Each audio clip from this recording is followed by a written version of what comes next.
تمام چینلز پر اس کی نشریات بند کر دی جاتی ہیں۔ سب سے پہلے تو میں اس پر احتجاج بھی نوٹ کراؤں گا اور آپ کی طرف سے باقاعدہ رولنگ جانی چاہیے کہ کسی ممبر اسمبلی کی تقریر کو اگر اس کا حق ہے کہ قوم ان کو سنے اور اس کی آواز قوم تک پہنچے تو اس میں کسی قسم کی رکاوٹ نہیں ہونی چاہیے۔ اس وقت بات ہو رہی ہے جناب اسپیکر، بجٹ پہ بات ہو رہی ہے۔ میں معیشت کا ماہر نہیں ہوں، لیکن 1988 سے اسی ایوان کے اندر بجٹ سن رہا ہوں، بجٹ پر بحث ہو رہی ہوتی ہے، وہ سب ہم سن رہے ہوتے ہیں، اور ہر حکومت کو یہ دعویٰ ہوتا ہے کہ ہم معیشت میں ترقی کریں گے۔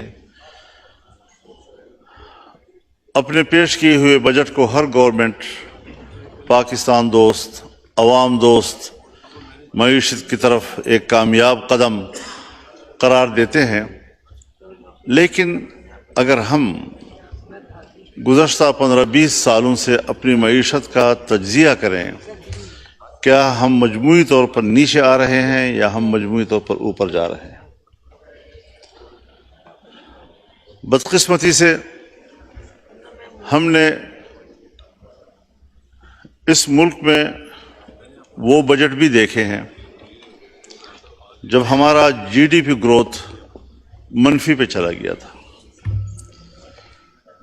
اور گزشتہ سال جو آپ نے جی ڈی پی گروتھ کا ہدف ہمیں بتایا تھا، اس کا 50% بھی وہ ہدف ہم حاصل نہیں کر سکے ہیں، اور مزید بھی کوئی بڑے اصلاحات اور بڑی امید ہم قوم کو نہیں دے سکے ہیں۔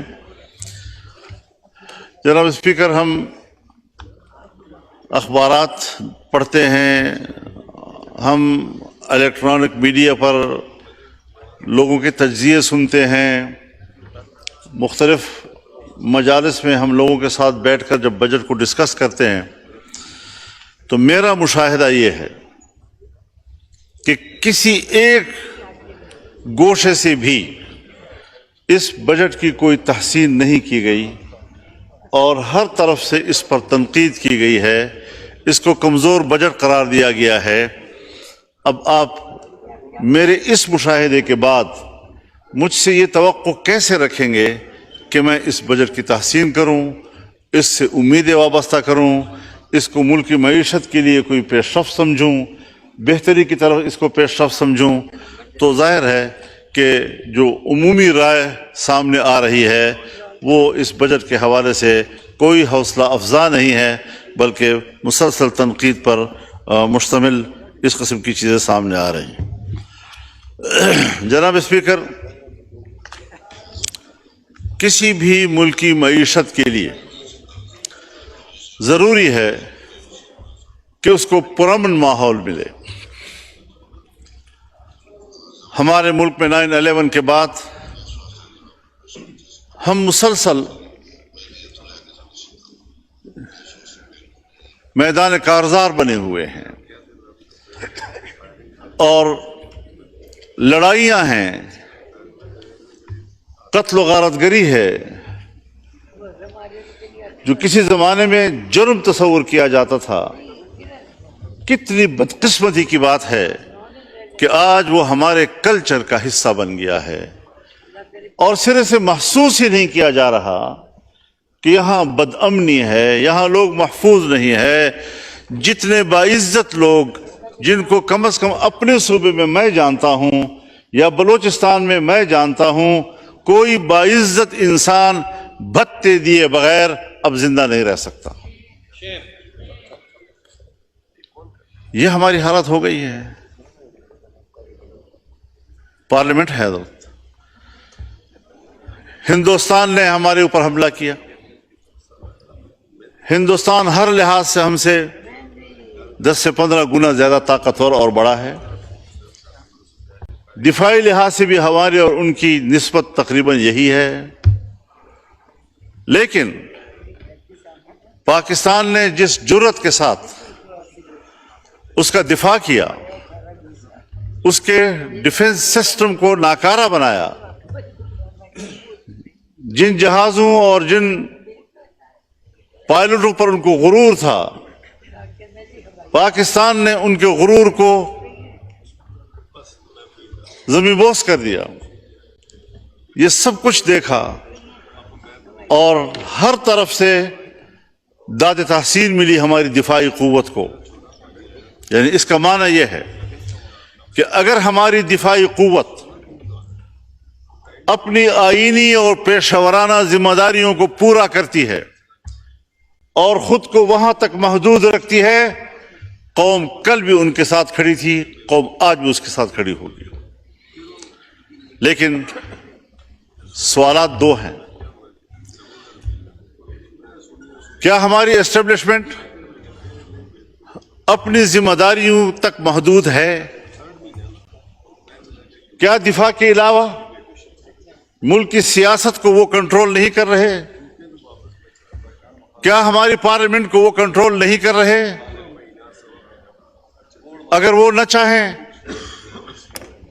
پارلیمنٹ کے سپریم ہونے کے باوجود میری تقریر باہر نہیں جا سکتی. گیلری میں بیٹھے ہوئے صحافی جو آپ کے اسی اسکرین کو دیکھ کر اس سے خبریں لیتے ہیں، وہ بند کر دی جاتی ہے. تو پھر آپ بتائیں کہ یہ پارلیمنٹ اور یہ حکومت کیسے ساورن ہے؟ دوسرا سوال یہ پیدا ہوتا ہے کہ اگر ہم 3 یا 4 گھنٹوں میں ہندوستان کی طاقت کو اور اس کے غرور کو خاک میں ملا سکتے ہیں، تو 40 سال سے ملک کے اندر ہم عسکریت پسندی کے خلاف لڑ رہے ہیں. اس کے خلاف ہمیں کامیابی کیوں نہیں مل رہی ہے؟ بدامنی، عسکریت پسندی، دہشت گردی، جو بھی آپ اس کو نام دیں، آج ہم اسے ایک سیاسی ٹول کے طور پر استعمال کرتے ہیں. آج ہم اسے ایک سیاسی ہتھیار کے طور پر استعمال کر رہے ہیں. اور عام آدمی کو امن فراہم کرنا یہ شاید اب ہماری ڈیوٹی نہیں رہی. جناب اسپیکر، میں یہاں پر ملک کے تمام قائدین کے سامنے ان خیالات کا اظہار کر چکا ہوں، اور میں آپ کو بتانا چاہتا ہوں کہ ہمارے 2 صوبوں میں حکومتی رٹ موجود نہیں ہے. یہ اعادہ کر رہا ہوں، یہ نہیں کہ پہلی مرتبہ کہہ رہا ہوں. اگر 2 صوبوں کے اندر حکومتی رٹ ہی موجود نہیں ہے تو ہم کس چیز کے شادیانے بجا رہے ہیں؟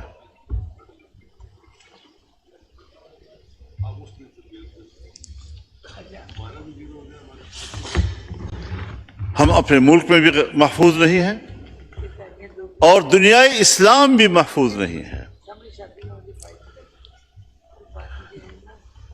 ان تمام تر حالات میں ہماری قانون سازیاں اپنے ڈرافٹ کے اندر چیخ چیخ کر خود بتلاتی ہیں کہ اس قانون کے پیچھے کس کا پریشر ہے. آپ ہمیں اس ڈرافٹ کے پیچھے خود بتا رہے ہوتے ہیں کہ IMF کا پریشر ہے. آپ خود ہمیں بتا رہے ہوتے ہیں کہ FATF کا دباؤ ہے. آپ ہمیں بتا رہے ہوتے ہیں کہ ہم یہ قانون سازی اقوام متحدہ کے دباؤ پہ کر رہے ہیں، ان کی خواہش اور ترغیب پہ کر رہے ہیں. ہماری ساورنٹی کدھر گئی؟ ہم ایک آزاد ملک کی حیثیت سے ہر سال 14 اگست کو یوم آزادی مناتے ہیں. ہم اس دعوے کے ساتھ کہ ہم ایک آزاد ملک ہیں، ایک آزاد قوم ہیں، لیکن بین الاقوامی سیاسی ادارے، انسانی حقوق کے ادارے جہاں بیٹھے ہوئے ہیں، آج ہمارے جیسے ترقی پذیر ممالک یا پسماندہ ممالک وہ بین الاقوامی اداروں کے قراردادوں ان کے پاس کیے ہوئے قوانین وہ ہمارے ہاں مؤثر ہیں، اور ہمارا اپنا آئین اور قانون غیر مؤثر اور معطل ہو جاتا ہے۔ اس سے ابھی حال ہی میں آپ نے وہ قانون سازیاں کی ہیں جس کے آپ کا اپنا آئین ایسی قانون سازی کی قطعاً اجازت نہیں دیتا۔ کبھی ہم نے اپنا احتساب کیا ہے؟ کبھی ایک لمحہ کے لیے سوچا ہے؟ اور جب آپ اس ملک کے اندر آئین کو پامال کرتے ہیں، جب آپ اس ملک کے اندر قرآن و سنت کو پامال کرتے ہیں، تو کبھی اس کو حقوق انسان کا لقب دے دیتے ہیں، تو کبھی ان کو حقوق نسوان کا لقب دے دیتے ہیں۔ میں حیران اس بات پر ہوں کہ اسی ایوان کے اندر ہم نے وہ قانون سازی بھی دیکھی، ہم نے ہی اس کا دفاع کیا، لیکن وہ قانون پاس ہو گیا تھا کہ حد زنا، اس میں زنا بالجبر اور زنا بالرضا کے درمیان فرق کیا گیا، اور زنا بالرضا کے حوالے سے قوانین معطل کر دیے گئے، تبدیل کر دیے گئے، آئینی ترمیم تک کی گئی اور سہولتیں مہیا کی گئیں۔ لیکن آج ہم 18 سال کی عمر کو نکاح کے لیے پابند کر کے اس پر سزائیں دے رہے ہیں۔ دولہا دلہن کو بھی سزا، ان کے والدین کو بھی سزا، اس نکاح خان کو بھی سزا۔ یہ کس قانون کے تحت اس قسم کی سزائیں آپ نافذ کر رہے ہیں؟ جبکہ اسلامی نظریاتی کونسل اس کو مسترد کر رہا ہے، تمام علماء کرام اس کو مسترد کر رہے ہیں، جو قرآن و سنت کے حوالے سے اتھارٹی تصور کیے جاتے ہیں وہ اس کو مسترد کر رہے ہیں۔ خلاصہ کلام یہ جناب اسپیکر، مسئلے کی نزاکت کو دیکھیں، اس پہلو پہ نظر ڈالیں کہ ہم جائز نکاح کے لیے تو مشکلات پیدا کر رہے ہیں اور زنا بالرضا کے لیے سہولتیں پیدا کر رہے ہیں۔ یہ علامت ہے ایک پاکستان کی اسلامی مملکت کی۔ اس کے بعد ہم اس کو اسلامی مملکت کہیں گے؟ یہ کوئی صرف جھومر ہے کہ ہم ماتھے پہ اس کو لٹکاتے رہیں؟ آپ نے اس آئین کے اندر اپنے آئین کو پامال کیا ہے۔ آپ نے ایک مسلمان ملک کے پارلیمنٹ کے طور پر قرآن و سنت کو پامال کیا ہے۔ کب احساس ہوگا آپ کو؟ اور جب اس پر تنقید کی جاتی ہے تو ادارے بھی، اور پتہ نہیں ان کے کام آنے والے کیا کیا لوگ، این جی اوز، وہ ہمارے اوپر ٹوٹ پڑتے ہیں۔ بھائی کبھی آپ اوپن ڈیبیٹ کریں، تم بتاؤ ہمیں تمہارا ملحدانہ فکر، تمہارا لبرل سوچ، تمہاری آزاد خیالی، تمہاری روشن خیالی، آمنے سامنے آ کر ہم بتائیں گے آپ کو کہ وہ کس قدر تاریک ہے اور قرآن و سنت کس قدر روشن ہے اور کس قدر انسانیت کا محافظ ہے۔ چھپے چھپے پھرتے رہتے ہیں، لابنگ کرتے ہیں گھر گھر میں، ایک ایک ممبر کے گھر جاتے ہیں، ہم نے یہ کیا، ہم نے وہ کیا، ہم نے یہ کیا، ہم یہ کرنا چاہتے ہیں، اور اس قسم کی لابنگ کے نتیجے میں ہماری قانون سازی ہوتی ہے۔ نہ ہمارا آئین اس کا تقاضا کرتا ہے، نہ ہمارا ملک اس کا تقاضا کرتا ہے، نہ ہمارا معاشرہ اس کا تقاضا کرتا ہے، اور اس ملک کے اندر وہ کچھ ہو رہا ہے کہ جو خود یورپ میں نہیں ہو رہا۔ جناب اسپیکر، ہمیں اس پہلو کو بھی مد نظر رکھنا چاہیے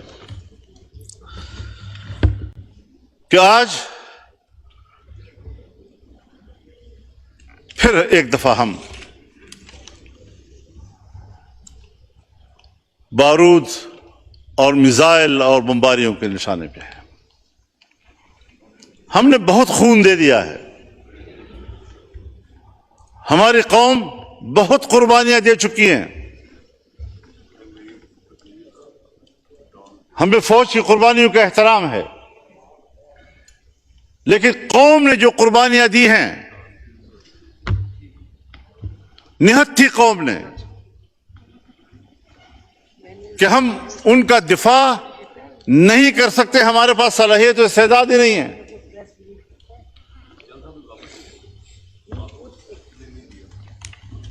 مجھے کراچی میں بتایا گیا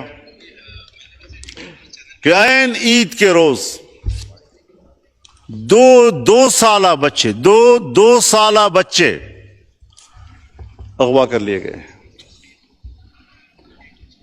اور جس دن مجھے یہ بتایا جا رہا تھا اس وقت تک وہ برآمد نہیں ہو سکے تھے۔ کہاں گئی انسانیت؟ کس کو آپ انسانیت کا درس دینا چاہتے ہیں؟ انسان تو یہ کچھ کر رہا ہے۔ اس انسانیت کی رہنمائی کے لیے کون سا نظام ہوگا جو مجھے روشنی دے سکے اسلام سے پہلے کے معاشرے کو، اسلام سے پہلے کے دور کو؟ آج 1400 سال گزرنے کے بعد بھی ہم دور جاہلیت کہتے ہیں۔ اگر اس وقت اللہ کے دیے ہوئے نظام سے مبرہ ہو کر اپنی حیوانی خواہشات کے تحت زندگی گزارنے کو زمانہ جاہلیت سے تعبیر کیا جا سکتا ہے، تو آج بھی اس طرح کی سوچ کو میں جاہلیت سے تعبیر کرتا ہوں۔ یہ قطر قوم کی رہنمائی کرنے کی صلاحیت نہیں رکھتے۔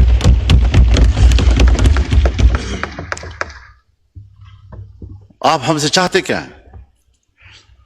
ہم اپنا فکری ہتھیار بھی پھینک دیں آپ کے سامنے؟ ہم اپنا عقیدہ و ایمان، اس کا ہتھیار بھی آپ کے سامنے پھینک دیں، سرنڈر ہو جائیں؟ میں اعلان کرتا ہوں کہ اگر ریاست کے ذمہ داروں کو، حکمرانوں کو اس قسم کے ایجنڈا قبول و منظور ہے تو پھر آپ کی اس سوچ کے خلاف میں اس ایوان سے اعلان جنگ کرتا ہوں۔ یہ نہ ختم ہونے والی جنگ ہو۔ کچھ اللہ کو سامنے رکھے۔ یہ 99 نام کا ہم بار بار حوالہ دیتے ہیں۔ ہم اللہ کی 99 صفات کے نیچے بیٹھے ہوئے ہیں، اس لیے ہم نے لکھے ہیں سر کے اوپر کہ ان کی برکتیں نازل ہوں۔ لیکن جو کرتوت ہمارے ہیں، جو ہم کر رہے ہیں، جو انہی ناموں کے نظام کے ساتھ کر رہے ہیں، اس کے بعد ہم اس کی برکات کے منتظر ہوں گے یا اس کی پھٹکار کے منتظر ہوں گے؟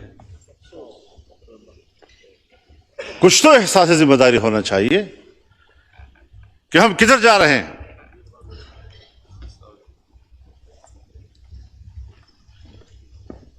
آج ہمارا فلسطینی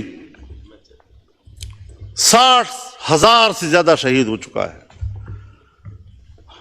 اور ابھی تک میرے مسلمان بھائی کا خون پی پی کر صہیونی درندوں کا پیاس نہیں بجھ رہا۔ مسلسل بمباریاں جاری ہیں۔ 2 روز کے اندر 1,500 لوگ شہید ہو چکے ہیں۔ مجھے ابھی راستے میں ایک صحافی نے پوچھا، اور وہ ریکارڈ بھی کر رہا تھا، کہ جی جنرل عاصم منیر صاحب اور ٹرمپ کی ملاقات ہوئی ہے، آپ اس بارے میں کیا کہیں گے؟ میں نے کہا کہ ابھی میرے پاس تو کوئی ایسی رپورٹ نہیں ہے، انہوں نے اگر کوئی وہاں پر پریس ٹاک کی ہو میرے علم میں نہیں ہے، لیکن میں ایک سیاسی کارکن کے طور پر یہ تجزیہ کر سکتا ہوں کہ اس نے ضرور کہا ہوگا کہ انڈیا پاکستان کے درمیان جنگ نہیں ہونی چاہیے۔ اس نے ضرور یہ کہا ہوگا کہ ایران اور اسرائیل کے درمیان جنگ نہیں ہونی چاہیے، اور اس نے کبھی نہیں کہا ہوگا کہ اسرائیل فلسطینیوں پر بمباری بند کر دے۔ یہ 3 جملے میرے پاس ہیں کہ ادھر سے انڈیا پاکستان جنگ کی بات ہوئی ہوگی، اسرائیل اور ایران کے جنگ کی بات ہوئی ہوگی، اور کبھی بھی فلسطین کے حوالے سے ٹرمپ نے بات نہیں کی ہوگی۔ کیوں یہ امتیاز بڑھتا جا رہا ہے؟ جہاں پر صہیونی مرتا ہے، جہاں پر مودی مرتا ہے، اس سے تو ان کو تکلیف ہو رہی ہے، لیکن اگر ایک غریب مسلمان، غیر مسلح مسلمان، چھوٹے چھوٹے بچے، خواتین، بوڑھے بزرگ، ان کا خون بہہ رہا ہے، پورا شہر ملبے کا ڈھیر بن گیا ہے، اس کا کسی کو احساس نہیں ہے۔ مسلمان کی نظر سے نہ دیکھو، انسان کی نظر سے دیکھو۔ اس کا معنی یہ ہے کہ اگر کوئی شخص مسلمان نہیں ہے، اگر کسی شخص کی زندگی قرآن و سنت کی تعلیمات سے آراستہ نہیں ہے، تو پھر یہ انسانیت نہیں، اسی کو ہم حیوانیت کہتے ہیں۔ اس انسانیت پر فخر مت کرو، شرم کے مارے تمہارے سر جھک جانے چاہیے۔ اس کو انسانیت کہتے ہیں۔ پاکستان اسلامی دنیا کا بڑا ملک ہے، پاکستان اسلامی دنیا کا مؤثر ملک ہے، پاکستان اسلامی دنیا کا طاقتور دفاعی قوت ہے، پاکستان اسلامی دنیا کا ایٹمی طاقت ہے، پاکستان کے اندر وہ تمام صلاحیتیں موجود ہیں کہ وہ امت مسلمہ کی قیادت کرے۔ اور ہم ہیں کہ ملک کے داخلی صورتحال میں بھی ہم دفاعی پوزیشن میں ہیں، اور خطے کی صورتحال میں بھی ہم دفاعی پوزیشن میں ہیں۔ قیادت خاک کریں گے ہم۔ یہی پیغام اس پارلیمنٹ سے امت مسلمہ کو جانا چاہیے، OIC کو جانا چاہیے۔ بین الاقوامی اداروں کی کوئی حیثیت اب نہیں رہی۔ OIC ایک دکھاوا ہے، OIC۔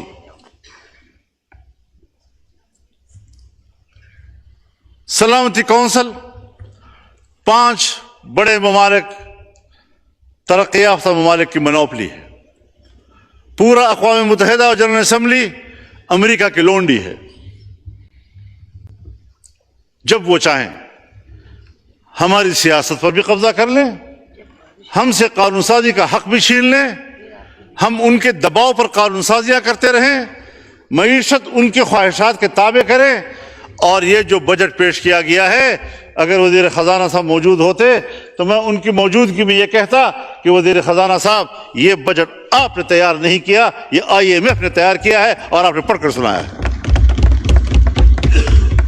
آپ کے اندر اس وقت بجٹ بنانے کی صلاحیت بھی ختم ہو چکی ہے۔ کب ایک طاقتور ملک کی حیثیت اختیار کریں گے ہم؟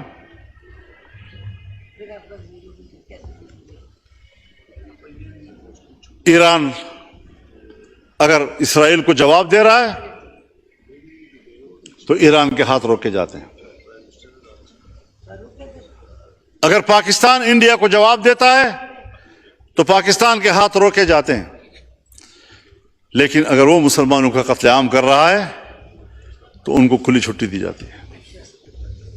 ہندوستان کے مسلمان کا قتل عام ہوا اسی مودی کے ہاتھوں، یہ مسلم دشمن۔ اور میں ایک بات اور کہنا چاہتا ہوں دوستوں سے معذرت کے ساتھ، کہ اس کو پاک انڈیا جنگ نہ کہا جائے، یہ پاک مودی جنگ تھی، کیونکہ پاکستان متحد تھا اور ہندوستان کی حکومت کو ہندوستان میں کوئی تائید حاصل نہیں تھی۔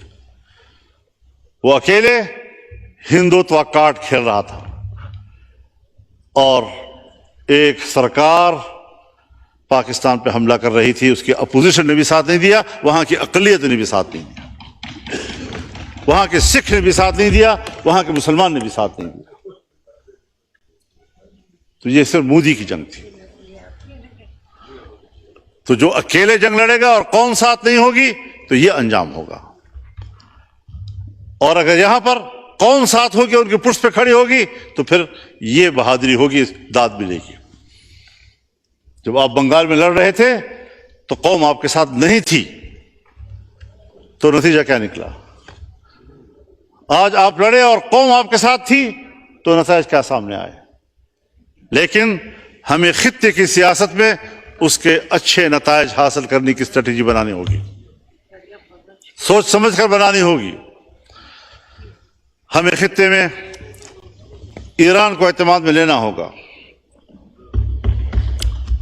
ہم ایران کے ساتھ کھڑے ہیں اور پاکستان کو کھل کر کھڑا ہو جانا چاہیے۔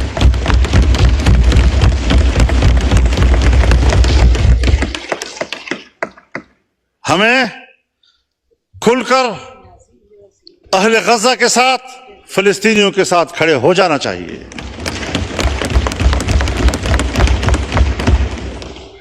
یہود ہنود یہ ایک ہے، وہ ایک دوسرے کے اتحادی ہیں۔ اگر فلسطین سے آگے لبنان پر وہ حملے کر چکا ہے، اگر وہ شام پر حملے کر چکا ہے، پرانے قبضے ایک طرف، حال ہی میں جو اس نے شام کی دفاعی قوت کو تباہ کیا ہے، عراق پہ جو کچھ گزری ہے وہ آپ کے سامنے ہے، اس کے بعد ایران، اس کے بعد اب پاکستان۔ تو فلسطین، لبنان، شام، عراق، ایران اور اب پاکستان، اور پاکستان کی ایٹمی قوت کو تباہ کرنا ان کا ایجنڈا ہو سکتا ہے۔ ادھر سے ہندوستان ہمارے لیے خطرہ ہے۔ ہم خطے کے ممالک کے ساتھ انگیج نہیں ہو رہے، ہمیں وہ پالیسی بھی بنانی ہوگی۔ ہمیں اپنے دوست ممالک ہم سے دور ہوتے جا رہے ہیں، وہ گرم جوشی نہیں رہی ہے جو کسی زمانے میں تھی اور آج ہونی چاہیے تھی۔ تو ایسی تمام تر صورتحال میں جناب اسپیکر، ہمیں غور کرنا ہوگا اپنی پالیسیوں کے اوپر۔ بجٹ میں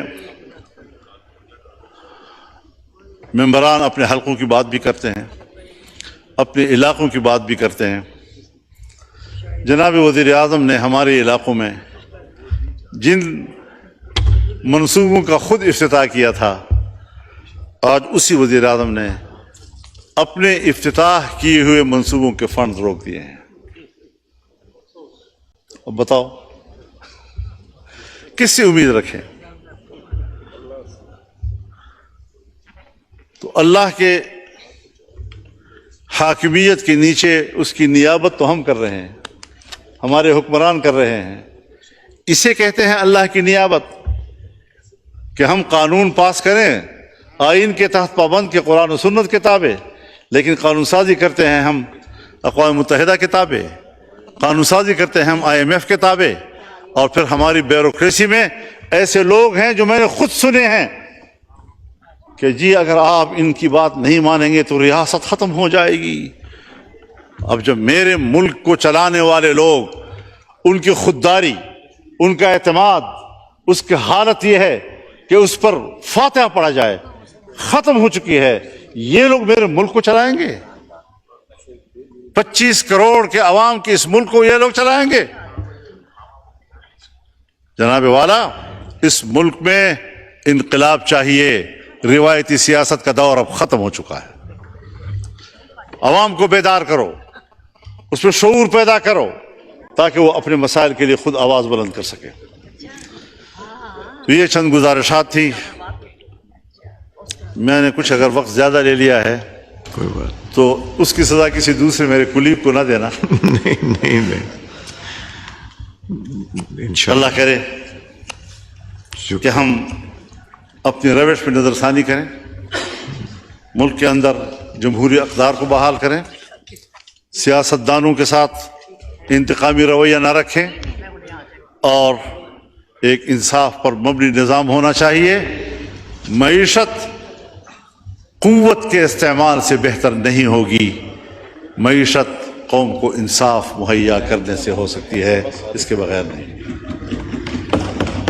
وآخر دعوانا ان الحمدللہ۔